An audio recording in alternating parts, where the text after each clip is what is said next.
Good morning sir. Good morning. আপনাদের যে এই ভিক্টোরিয়াস লঞ্চ হয়েছে, এই গাড়িটার ফিচার্সগুলো আপনি একটুখানি ডিসক্রাইব করে বলবেন। দেখতে তো ভীষণ ভালো হয়েছে, যদিও কিছুটা আমি জানি, তবু একটু যদি মানে টেকনিক্যাল টার্মসগুলো একটু বুঝিয়ে বলতেন খুব ভালো। ওয়েল, খুব ভালো। আপনি যে ভিক্টোরিয়াস গাড়িটাকে খুব পছন্দ করেছেন। প্রথমেই জানিয়ে রাখি, নমস্কার, আমার নাম ইন্দ্রই গো। প্রথমেই জানিয়ে রাখি যে ভিক্টোরিয়াস হলো মারুতির one of the latest car, যেটা গ্লোবাল ইনক্যাপ এবং ভারত ইনক্যাপে 5 স্টার রেটিং নিয়ে গাড়িটা স্টার্ট হয়েছে, যেটা সেফটির জন্য দিস গাড়ি ইজ ভেরি মাচ সিকিওর। ঠিক আছে, 5 স্টার রেটিং গাড়ি। সেকেন্ড অফ অল, আপনাকে যদি গাড়িটা সম্বন্ধে বলি, গাড়িটা এমন কিছু ফিচার্স আছে যেটা মারুতিতে ফার্স্ট টাইম ইন্ট্রোডাকশন দেওয়া হয়েছে। এর আগে কখনো মারুতিতে এরকম টাইপের গাড়ি ছিল না। ঠিক আছে, তার মধ্যে যেরকম হলো আপনার লেভেল 2 অ্যাডাস, যেটা আমাদের কম্পিটিটর গাড়িরাও অনেক সময় দেয় না। এছাড়া যে গাড়িটার মধ্যে আছে আপনার ট্রেল গেট ওপেনিং, যেটা one of the finest feature, যেটা আমাদের কোনো কম্পিটিটিভ গাড়িতে নেই। তারপর এখানে আছে প্যানোরামিক সানভিউ। তার এছাড়া আপনি এখানে পাবেন হলো 64 অ্যাম্বিয়েন্ট লাইট, এবং এটার যে মিউজিক সিস্টেমটা রয়েছে সেটা হলো স্মার্ট প্লে প্রো এক্স, যেটা 8টা স্পিকার সমেত আছে, এবং এর যে মিউজিকটা হলো ডলবি অ্যাটমস সাউন্ড বা পাওয়ার্ড বাই হারমাস। আপনার যদি একবার মিউজিকটা শোনেন, আপনি বুঝতে পারবেন যে কি অসাধারণ। ঠিক আছে, এছাড়া অবশ্যই শুনবো একবার। পারেন, সে তো অবশ্যই শুনবো একবার। ডেফিনেটলি আপনাকে শুনতেই হবে, তবেই না আপনি গাড়িটা ফিল করতে পারবেন যে গাড়িটা কিরকম। এছাড়া আপনি যদি গাড়িটা দেখেন, গাড়িগুলোতে একটা মানে গ্ল্যামারাস লুক আছে, প্লাস এর ট্যাগলাইনই হলো গট ইট অল। মানে আমরা এইভাবে গাড়িটাকে বানিয়েছি যাতে আপনি এই গাড়ির মধ্যে আপনার সবকিছু ফুলফিল করতে পারেন। ফার্স্ট অফ অল, গাড়িতে এসইউভি আছে, এর মধ্যে আপনার ইলেকট্রিক ভেহিকেলও আছে। ঠিক আছে, আচ্ছা, অল হুইল ড্রাইভ রয়েছে এই পাওয়ার ট্রেনের মধ্যে, যেরকম আপনি এই গাড়িটা যে কোনো সারফেসে রান করতে পারেন। 4 হুইল ড্রাইভ আছে। দেন এর মধ্যে স্ট্রং হাইব্রিড রয়েছে। স্ট্রং হাইব্রিড মানে আপনি ব্যাটারি দিয়ে গাড়িটা রান করতে পারেন। শুধু ব্যাটারি দিয়ে রান করবেন না, আপনার ব্যাটারিটা যখন যেই একটু কমে যাবে, সঙ্গে সঙ্গে ওটা পেট্রোলে কনভার্ট হবে, পেট্রোলে রান করবে, আবার যখন ব্যাটারিটা হবে আবার ব্যাটারিতে চলে আসবে। যদি যখন স্ট্রং হাইব্রিড হয় তখনই এটা 4 হুইল ড্রাইভ হয়? এটা না, স্ট্রং হাইব্রিডের সঙ্গে 4 হুইল আছে। স্ট্রং হাইব্রিড যেটা রয়েছে সেটা আপনার পুরোপুরি আলাদা, তার সঙ্গে হাইব্রিড নেই। ঠিক আছে। হ্যাঁ, তো যেমন বলছিলাম যে গাড়ির ভেতরকার ফিচার্সগুলো আপনি যে বললেন, সেগুলো একটুখানি দেখে নেওয়া যাক। একদম, চলুন আমরা নিচে যাই, নিচে গিয়ে গাড়িটা দেখি। আচ্ছা, বাইরে আরেকটা? হ্যাঁ, বাইরে আমাদের গাড়িটা রাখা আছে। আসুন, আমার এটা আছে স্ট্রং হাইব্রিড, আর এটা হলো মাইল্ড হাইব্রিড, যেটা হলো অ্যাডাস আছে।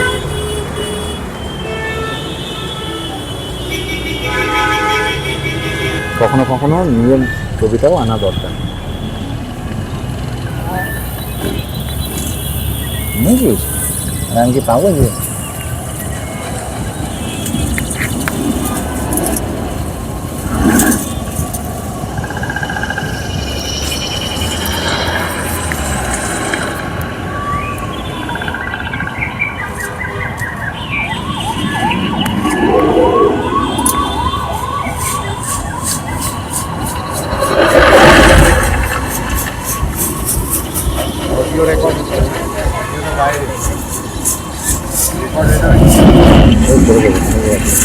এটা অ্যাডজাস্ট করতে, এটা সাউন্ড অ্যাডজাস্ট করতে।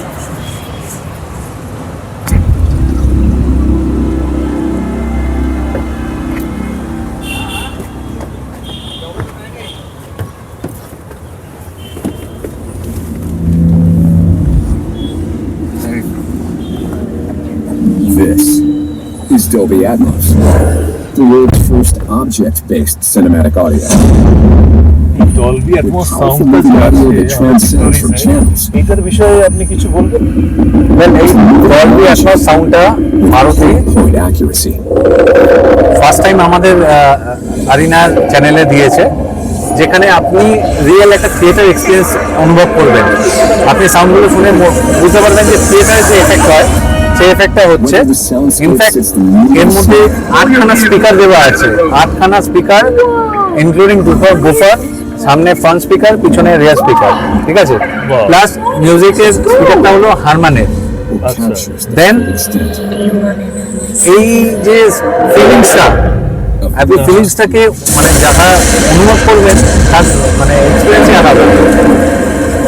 সত্যি মানে আমার তো আপ্লুত লাগছে আর কি, এত ভালো সাউন্ড, পুরো সিনেমা হল এফেক্ট। একদম ডেফিনেটলি এটা এই কনসেপ্টটা আনার জন্যই করা হয়েছে যে এটাকে একটা থিয়েটার এক্সপিরিয়েন্স হবে।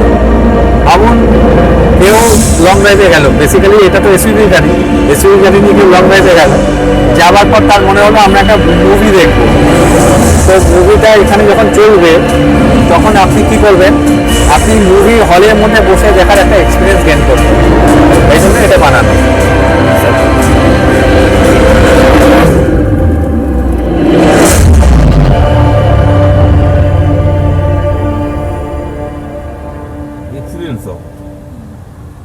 সত্যি excellent. Is now same international schools knowledge নিচে তোল about international education Ambient light একটু দেখি। Setting এ যা। international ambient light, colour set, এখানে 64 খানা কালার আমি ওটা করতে পারি। আপনার এখানে দেখুন যে আছে, আপনি নিজের মতো করে কালার গুলো করতে পারেন। আর এখানে 4টে রয়েছে ফিক্স কালার, মানে ওইটা টাচ করলে আপনার এইখানে এইসব লাইট গুলো আপনি পেয়ে দেখুন, এখানে লাইট গুলো আসছে। ওকে, টোটাল ওটা আরো মুভ কর, ওটাকে রাউন্ড করে মুভ কর। হ্যাঁ, আপনি যেই কালার করতে পারেন এখানে সেই কালারই আসবে। টোটাল 64 বেলা শুট করলে আর একটু একদম রাত্রিরে করলে আপনি ফিল করতে পারবেন।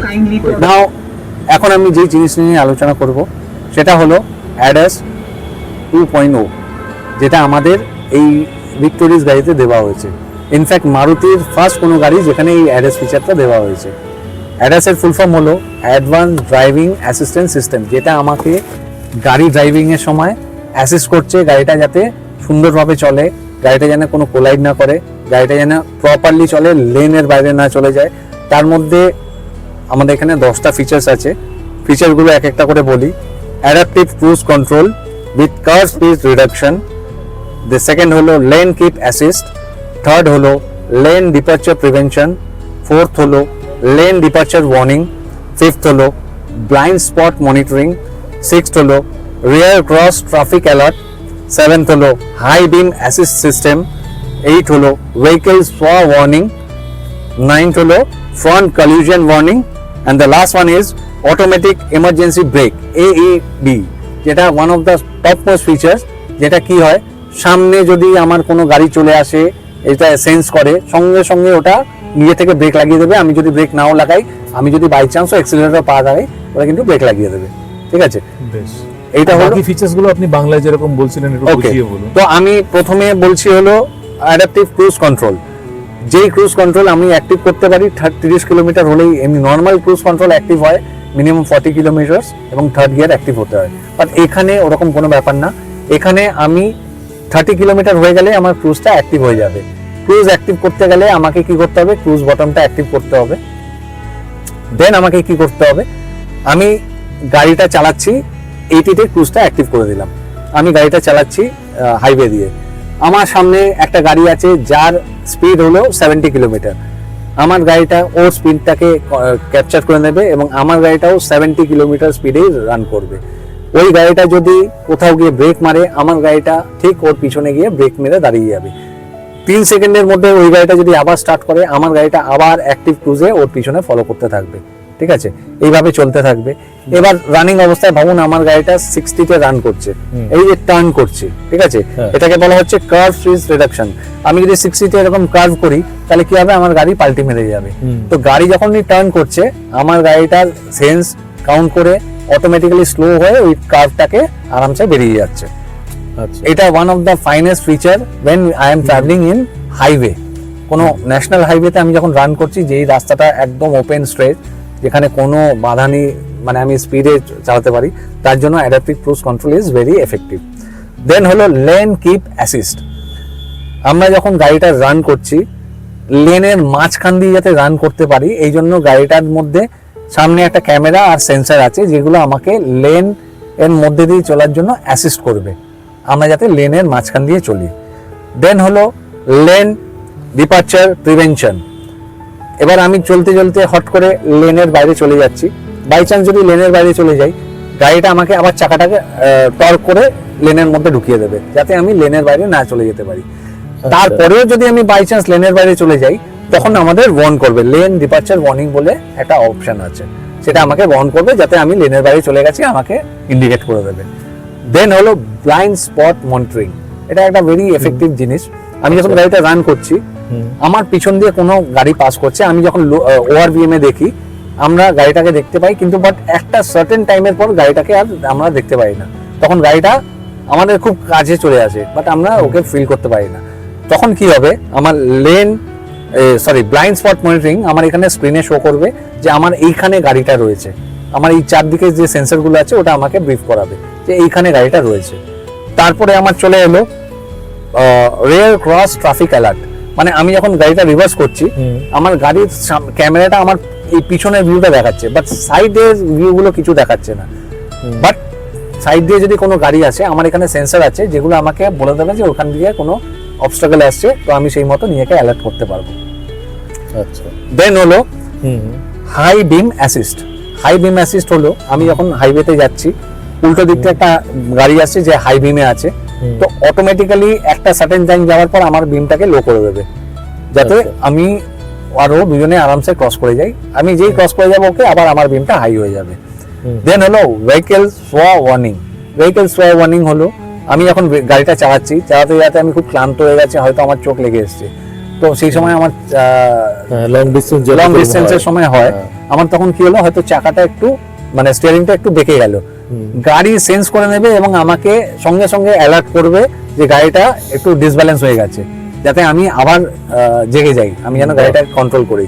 হ্যাঁ, এটা খুব জরুরি। একদম ডেফিনেটলি, এটা লং রানের সময় হয়, টায়ার্ডনেসের জন্য হয়। দেন হলো ফ্রন্ট কলিউশন ওয়ার্নিং।